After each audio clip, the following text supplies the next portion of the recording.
My class assignment is to research the following question. Typically, a senator's constituency is much larger and more diverse than a representative's constituency.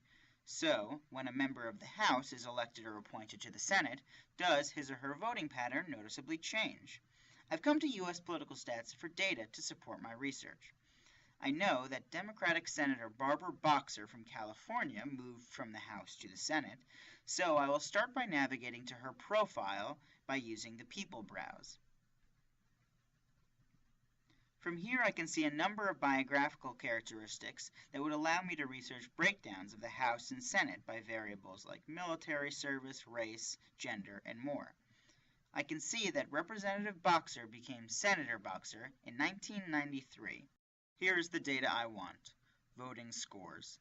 These data, researched by CQ Roll Call for decades, move beyond a member's individual vote on a particular piece of legislation and instead take a broader look at voting trends in any particular year.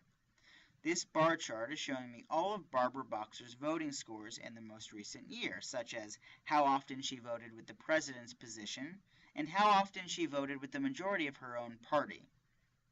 Here I'm looking at a line graph of how often Barbara Boxer voted with the majority of her party before and after her switch in 1993.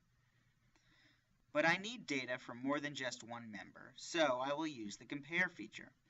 I'll choose Republican Senator Jon Kyl, who I know switched from the House to the Senate in 1995, and generate a table of his party unity against Boxer's.